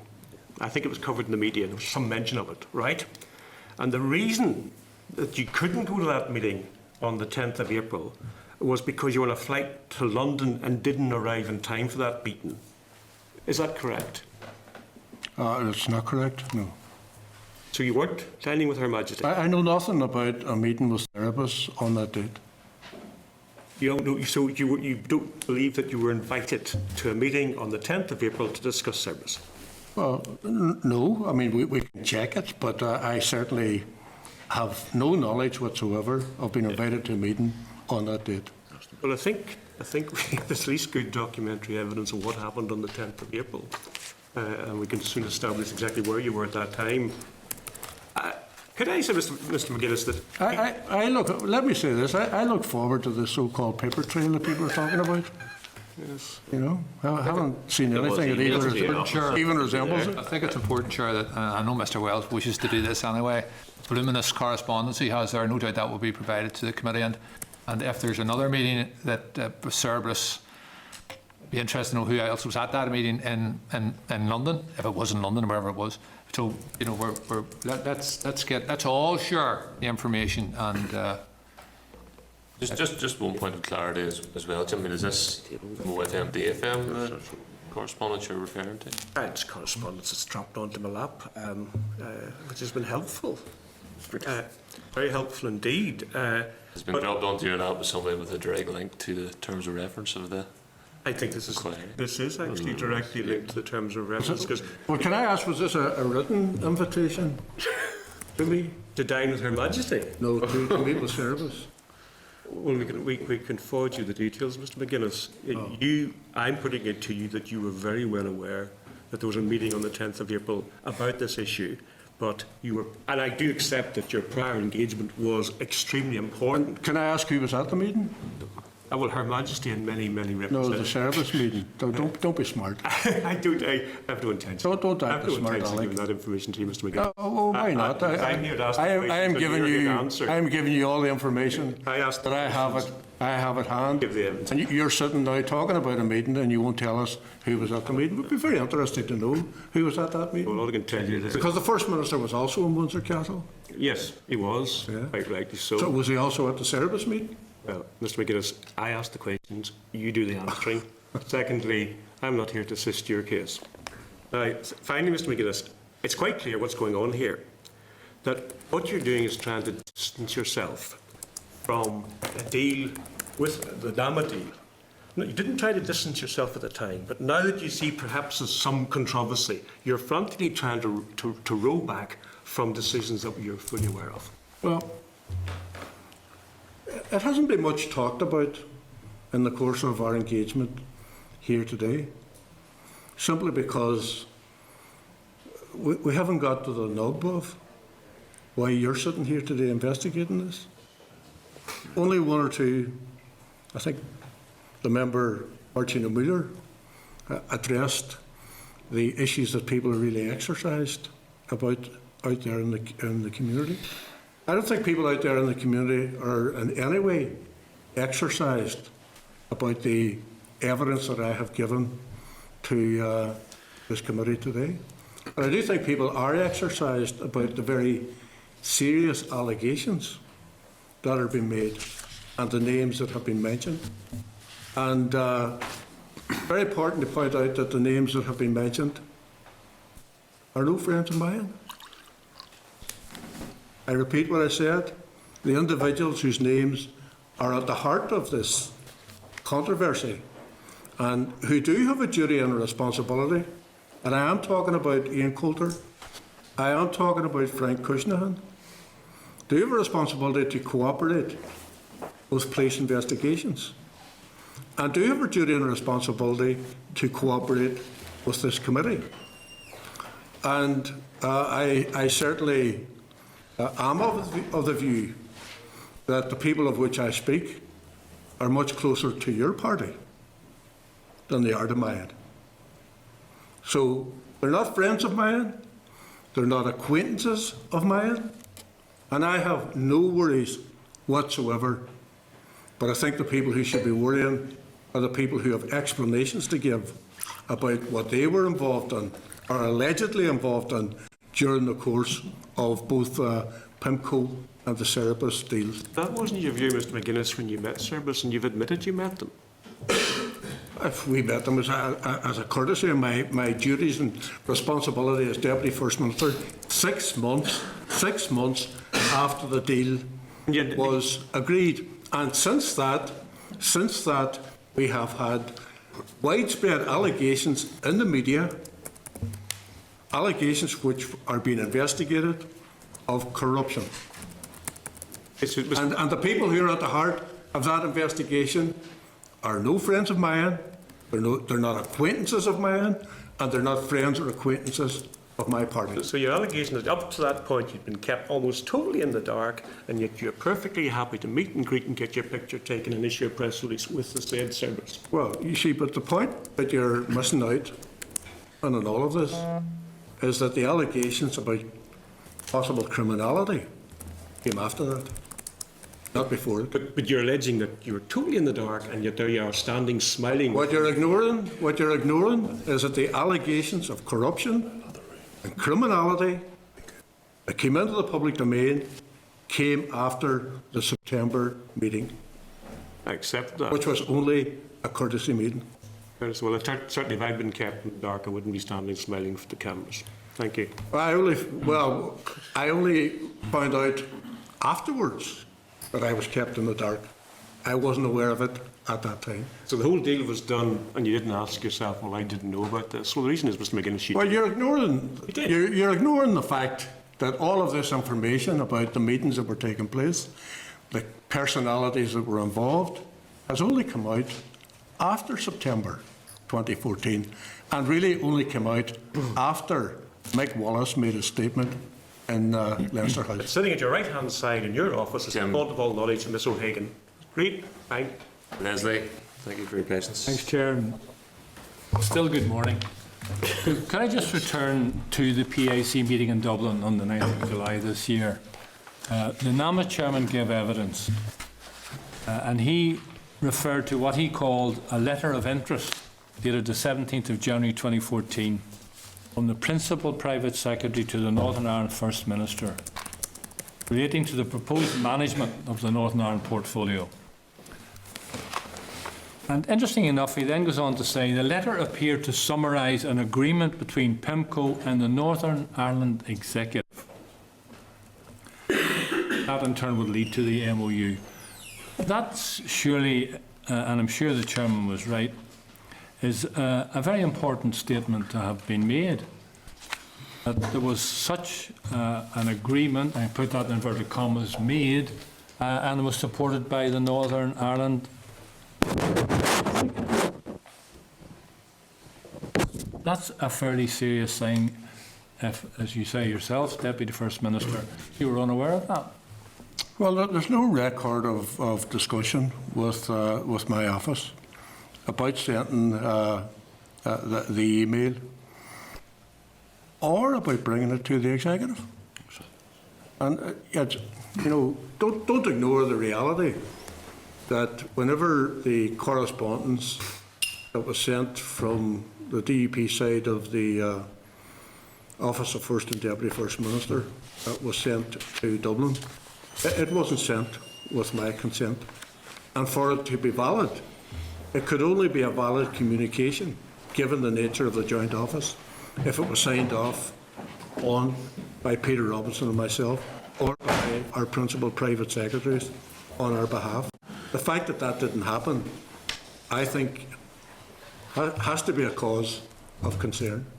And certainly so the memorandum of understanding, so-called, wasn't worth the paper it was written on. Because it didn't represent the views of the joint conjoined post. That's correct. Thank you. Okay, last word, Ian. Yeah, I suppose a number of colleagues have asked questions around this memorandum of understanding and whether or not you were or weren't involved or in any way. Just for clarity's sake, and I think it's important for clarity's sake, that the meeting that you were invited to on the 27th of September, that I think someone has referred to you not being available due to being at a funeral. Can you check if that was the case? If you don't have the details in front of you, can you check that that was the case, that you were at the funeral, and that the DUP side of OFM DFM's office were informed of that as the reason why you couldn't attend? Well, I have to check that. So, I'm grateful if you could check that. And in respect of the conference call, you know, given the fact that the conference call took place, you said you were there, the memorandum of understanding was mentioned, did you not ask questions as to why or where or how this memorandum of understanding became available if you, as you say, weren't made aware of it prior to that conference call? Well, I mean, in all of the communications that both the First Minister and I have had with the Irish Government, and specifically with Michael Noonan, we have consistently, and I've done this on the BBC, on interviews as well, majored on our concern about how a fire sale of businesses and land in the north would impact detrimentally on the economy here in the north. So, I mean, that was a subject of conversation during the conference call. The issue of the memorandum, so-called memorandum of understanding, and I know we're going round and roundabout here now. The reality is that what went to Dublin in the name of the Principal Private Secretary of the First Minister wasn't worth the paper it was written on, because I had not consented to it. Yeah, but I'll accept that point, but the point that Jim Wells has made and made on a number of occasions is the fact that this document wasn't just sent, you know, on a whim by the Principal Private Secretary to the First Minister's office. This was discussed with you by the First Minister. It was discussed during a conference call. It was emailed following the conversation with the First Minister and you to your special advisor. Yet no one in the Sinn Féin side of the OFM DFM office has any knowledge of any memorandum of understanding, or indeed your claim that you had no knowledge of it whatsoever, and that basically the First Minister told you what he felt you needed to know, not what you actually, you know. I'd be surprised if the First Minister didn't say and go into more detail around what exactly the discussions that he had with the Southern Finance Ministers to inform you of the same. So I just find it hard. You know, you keep referencing the stuff that's sent to the NAMA or from the First Minister's side of things, but you don't reference anything of the fact that this was actually sent to your office. So can you check that that was sent to your office? Can you check that that was in your office? Can you check that, I'm not going to get into personalities about who received it or who didn't, but you know, it is, as Jim has referred to, Darragh O'Hagan. So can you clarify those things? I'm not asking, you may not have the information for you, but can you clarify all of this is totally irrelevant. It's not irrelevant. Well, let me finish. It's totally irrelevant, and I'll tell you why it's irrelevant, because I think that you appear not to understand the workings of the office of First and Deputy First Minister. For any communication of such seriousness to be relayed government to government from a joint office where there's co-equal authority to a government department in Dublin requires the signature, consent of both Peter Robinson and myself.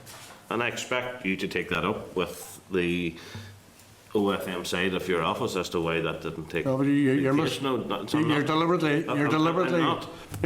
missing my point. That you're deliberately and trying to avoid the fact that information was passed to your office and special advisors for that matter, but that doesn't matter. No, what does matter? What does matter in the running of a government, because many pieces of information float back and forward between all sorts of government departments and internally within government departments, and people make judgments as to whether or not they go to the minister, whether or not they are likely to find favour with the minister, or it's something that the minister should be involved in. It should not be lost on you. That the First Minister's side of OFM DFM doesn't have the authority to send a communication purporting to be from the office of First and Deputy First Minister without my consent. And maybe that's a problem that the DUP have yet to come to terms with. It's not a problem that I have, but it shouldn't be lost on you that an email was sent, following a discussion between the First Minister and you to your special advisor, providing them with the memorandum of understanding. What happened thereafter, I don't know, but that. No, but what happened? You do know. Sorry? What happened in relation to the memorandum, so-called memorandum of understanding, was sent to your office. You do know, and you do know that it was sent from OFM, DFM, DUP side of the department to the Irish government without my authority. That's what you know. Yeah, but it wasn't worth the paper it was written on. But do you accept you received it? No, I never seen it. But you accept your office received it? I never seen it. No, how can I accept it if I never seen it? Can you check? Can you check? We will check. That's fine. Absolutely. Thank you, Chair. Okay. Judith Cochran. Thank you, Chair. Thank you, Deputy First Minister, for coming along. There's been a lot of things discussed today, all of which I'm sure are not within the terms of reference, and you know how keen I am to keep this within the terms of reference. I'm conscious about straying into other inquiries that may be ongoing. So if I can bring you back to our terms of reference, and I just wanted to check our objective 2, which is around the role and the establishment of the appointments and that to the Northern Ireland, the NAMA Northern Ireland Advisory Committee. You've already said that you had no issue with the appointments or anything. I'm just wondering, do you have any factual information relating to any subsequent relationship between DFP and members of the Northern Ireland Advisory Committee that you could have concerns about? No, all of them what has come into the public domain in the course of recent weeks. I have absolutely no information whatsoever about the role of Brian Roundtree and Frank Cushnahan in the aftermath of DFP appointing them as people who supposedly were to protect the interests of our economic fortunes in the north vis-a-vis fire sales. So you have no concerns about that relationship, the ongoing relationship after those people were appointed? Well, as a result of what has come into the public domain in the course of recent months, I have obviously very serious concerns. But those are subject to police investigations and investigation by this committee, all of which I support. Okay, and the other objective then relating obviously to the actual sale of the Northern Ireland assets. You say obviously that you weren't aware at the time of everything going on, but that you are aware of that DFP were involved in meetings in advance of the sale. Have you got any facts on whether there were any relevant requirements or standards that weren't complied with? No. I don't have any information about any of that, other than the concerns that have been raised in the course of the last number of months about how this was conducted and the very serious allegations that are being levelled at some of the people who were at the heart of it. Okay. No, that's fine. Thank you, Chair. Okay, Deputy First Minister, thank you very much for your time this morning. It's been a Thank you. Good luck.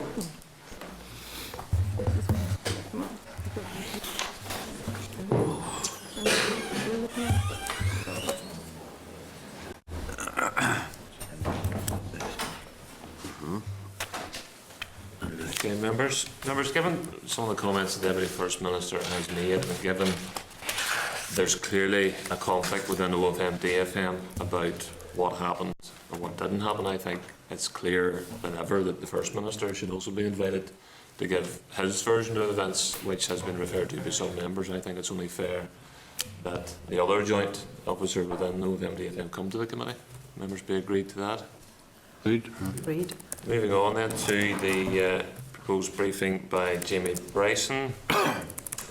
Refer members to page 62 of the main pack and page 164 of your tabled pack.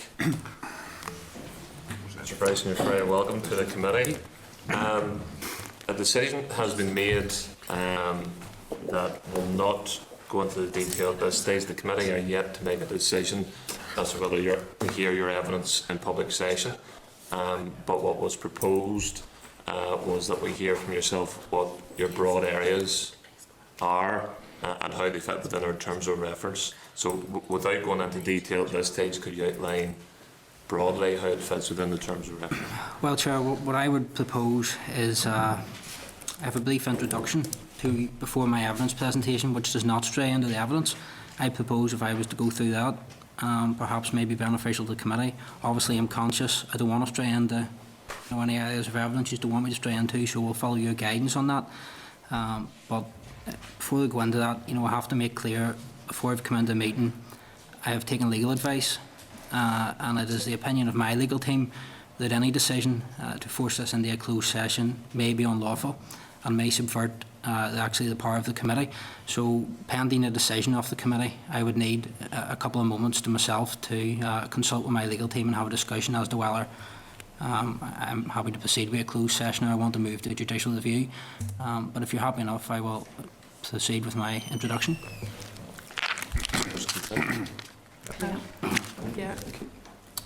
May I just, if it's possible, Chair, that you ask Mr. Bryson, just to state clearly which of the 4 objectives that he feels he's going to assist us with, because that's what we want. We want as much assistance to establish facts that we can. Okay. We have four very clear objectives. Do you want to ask him yourself? We have four very clear objectives, which I'm assuming that you have read and that you understand, and therefore just if you in whatever you're going to say now can allude to which of those 4 items that you have information on, it'll help us then. And will help us then even in our questioning afterwards. What I would propose, Ms Coughlin, is that I will go through the introduction, and if that is not sufficient or you wish to ask any extra questions, I'm open to that, and I'll take the guidance of the Chair as to, obviously this is quite a grey area as to making sure I don't stray into an evidence session in this, so I'll take your guidance upon. Mr. Chairman, I think I gather what Mr. Bryson's going to do is simply read the introduction he had prepared already. The purpose of what we're doing now is not to hear the scene setting. The purpose is to identify what areas are germane to this inquiry and what direct contact you had with the major players, rather than simply basing it on hearsay. I'm not quite certain if the introduction actually meets our concerns. Yes, Mr. Wells, well, that's why I would be leading the introduction, to not set the scene, but explain how it fits to the terms of the evidence. I'm not sure if you've seen it before me, but I have it in front of me here. Well, Mr. Chairman, if at any stage Mr. Bryson strays on the point that we're dealing with at the moment, I would expect you to immediately intervene. I think it perhaps would be useful to start. Mr. Bryson, you have sent correspondence in response to the committee letter last week, and you have named a number of areas. Perhaps just broadly go over those. I know you've made mention of Melmount, and Melmount clearly is within the terms of reference, and that NAMA and the Department of Finance and Personnel had a series of meetings relating to Melmount. So perhaps, without going into detail, how that fits within the terms. Melmount is within the terms of evidence, obviously. The DFP met with Melmount. There are documents around Melmount, and the lead up to the sale of Millmount and the subsequent what happened with Millmount. There are documents, which I think it's point 3. It relates to the committee is looking at, effectively my leading off at anything that flowed from the sale of the NAMA Northern Ireland portfolio, and within that is obviously surplus and their conduct, and if that reflects upon what may have happened prior to the sale of the portfolio, again there's documents to back that up. I can also shed some information on Fortress, and I know the committee are keen to receive information on Fortress, but if I could go through this, if at any stage you'd like to stop me, I'm more than happy. And again, I reiterate, I have full respect for the committee and for this preliminary session, and I'm not going to stray into any evidence. And it's a matter for the committee whether you wish me to proceed and give this brief, or you don't. Okay, members. Let's start. Mr. Chairman, I wish to thank the members of this committee for hearing evidence from me today, and thank the committee clerk for the professional correspondence and the subsequent facilitation of today's session. I have the utmost respect for the integrity of this committee, and therefore I wish to make clear from the outset that all information I will provide today will be within the terms of reference, and indeed will observe the committee's guidelines for giving evidence. There will be no wild allegations or innuendo made by me today, and indeed did I dispute that I have ever made any such allegations. However, Chair, that is clearly a matter for a different day. I will seek at all times to ensure my evidence does not stray beyond the terms of reference or into ongoing live court cases, of which there is only one. That is the case brought by Graham's. It is a civil case and deals with a very specific issue. I have no intention of straying into this area, therefore there is no danger of prejudicing any ongoing court case. I again point out to the committee that there is no ongoing criminal case in relation to the sale of the NAMA portfolio. Therefore, it would be impossible to prejudice a case that is not yet and may never even take place. With that being said, I do believe that if there is any criminal wrongdoing, and I believe there is, by anyone associated with the sale of the NAMA Northern Ireland loan book, then those persons should face the due process of criminal proceedings through the courts. And in this regard, Chair, the last thing that I would want to do is give any potential criminals a get-out-of-jail-free card. With this in mind, Chair, I will follow your guidance and direction at all times throughout this session. All information I will provide today, I will stand over. I have never sought the cloak of privilege to provide this information, and nor will I seek to hide behind that today. If anyone feels that I have previously made false allegations about them, then there is a very clear path through the courts where they can take action against me to clear their name. I would think, Chair, that this would be the main motivation behind any action rather than seeking financial payment. I will go through my evidence in segments. Each strand of evidence will have a number of supporting documents. At the conclusion of my evidence session, I will furnish the Chair with this original copy of my evidence presentation, which will include copies of all documentation and evidence which I have referenced. I believe my evidence today will uncover an intricate web of political and financial behaviours that will show how there is an epidemic of cash for influence scams within the political, business, banking, accountancy and property development professions. It will raise serious questions and shine a light onto the you scratch my back, I scratch yours culture within the aforementioned professions, including, most seriously in my view, politicians using their influence gain via the democratic mandate to ensure favourable treatment for their friends and business associates. There is much information that is not included within my evidence presentation today because it falls outside of the committee's terms of reference.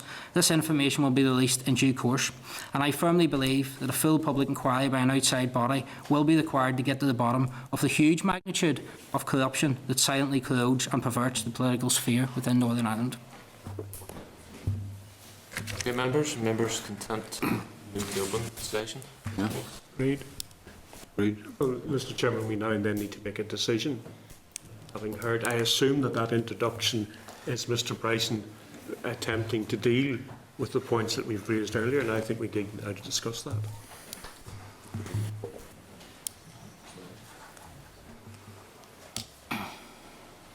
Okay, Mr. Bryson, if you give me a couple of minutes, you can take your seat in the gallery, then we'll make a decision. Just go ahead and get a wee drink of water and go to the toilet. Absolutely. Okay, members, comments? Martin? Well, Chair, I suggest you take this one chapter, as it were, at a time. That Mr. Bryson says he is documents, evidence to show that he has information used to this committee. Earlier today, we had lots of hearsay evidence bandied about by my colleagues across the way in their questioning, so I don't even think we should give him that flexibility. I want him to stick to areas in which he has been given knowledge which is of use to us in getting to the bottom of who was to benefit from the £7 million, £7.5 million payment or kickback that was coming via the Cerberus deal. I suggest we take them a chapter at a time, as it were, and that gives us an opportunity for you to control the meeting. But let's move into the evidence and see where it goes. Well, yeah, I mean, again, from what Mr. Bryson has said there, he's alluding to stuff I'm still not 100% clear, but again, willing to give him the benefit of the doubt. But I think it would perhaps be useful for us as a committee if we actually take each of our 4 objectives in our terms of reference and try and ask him what factual evidence that he has against it. So, I mean, at this point, we're going to take evidence from him in open session, but I'm saying I think it would be useful. I think from what I'm hearing, I'm trying to see if I can tie, I think he's maybe tying stuff to maybe objective 1 and objective 3, maybe not so much on 2 and 4, so maybe we could start with those and rule those objectives out. And then, get down into the nitty-gritty of the specific things. Like, for instance, objective 4 for us is about the role, functions and practices of the Law Society and regulating the profession of solicitors. I'm not quite sure, right, so there's something there, but the purpose of what we are doing is to find facts in relation to these 4 objectives.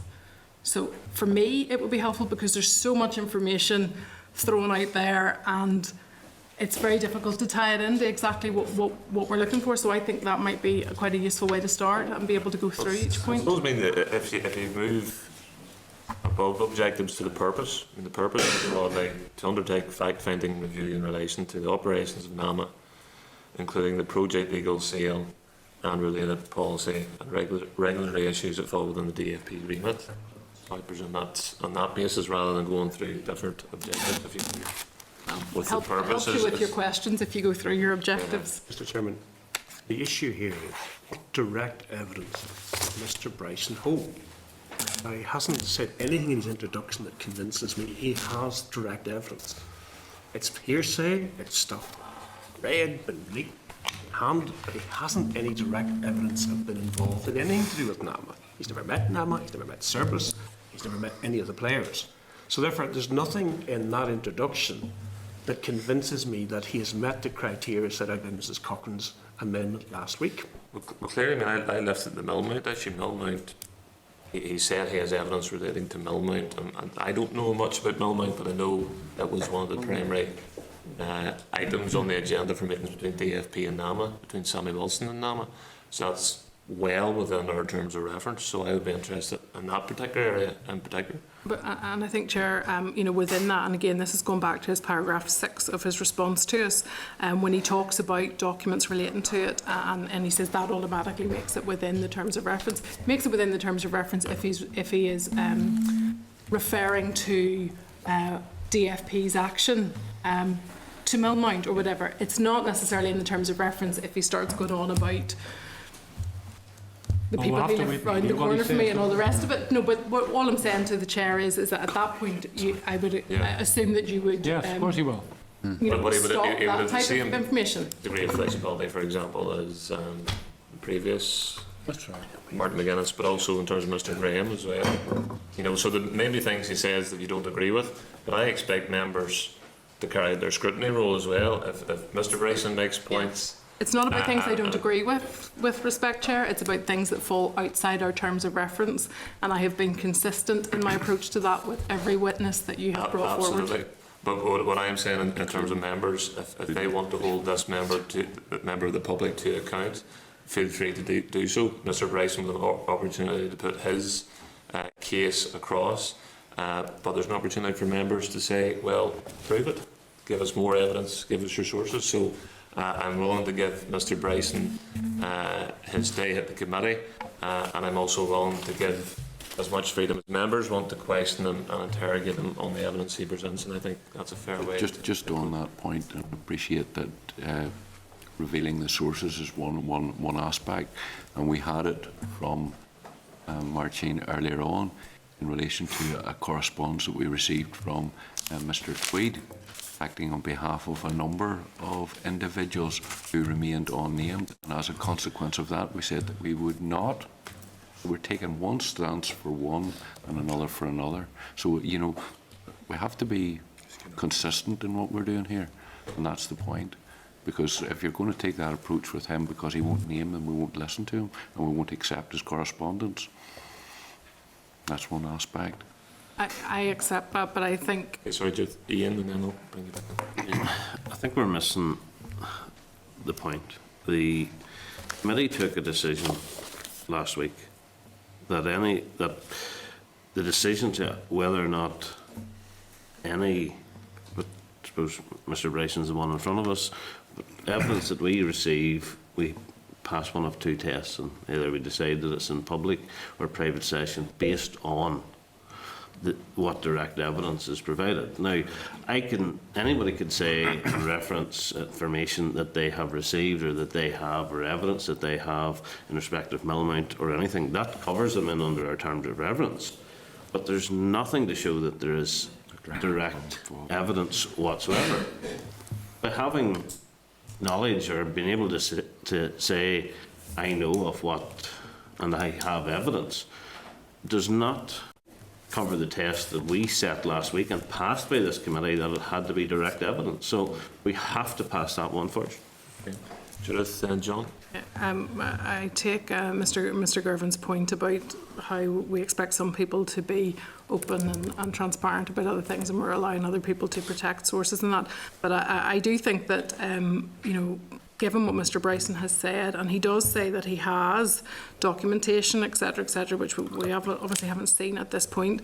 And I think in the interest of transparency and allow us to put weight to what he says, that as committee members, it's really up to us to ask him before each question, for him to robustly demonstrate why he believes what he's telling us to be true, and whether that means he's going to provide us with documentary evidence to show it, or whether he's going to inform us as to where that information may have come from. That's the only way we can add weight to things. If he wants to talk about other things that he can't sort of substantiate, well, that's a matter for other people to decide whether it's worth listening to or not.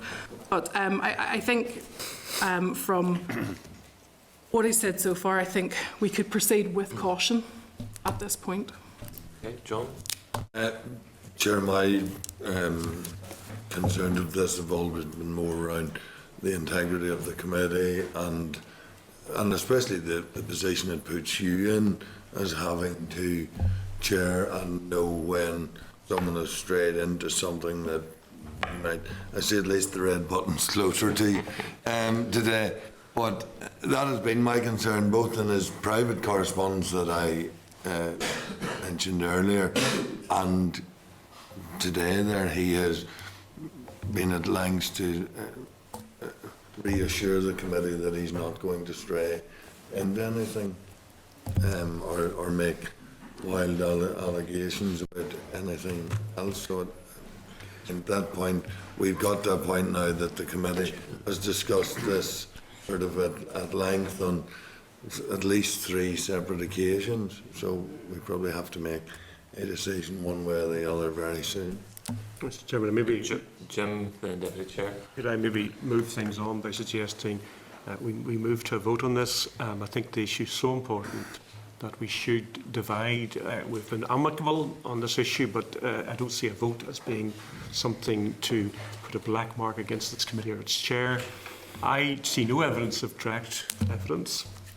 The onus was on Mr. Bryson. He was given sufficient warning. He was very much aware of the decision this committee made, so he should have come prepared to show us the quantity of direct evidence he has, and therefore I'm proposing that the rest of the committee be held in committee.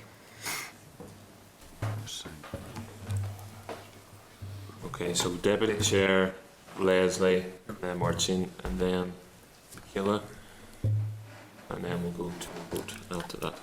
Chair, thanks. I'll be brief. I'm quite prepared to go ahead and listen and hear the evidence from Mr. Bryson. Okay, Leslie?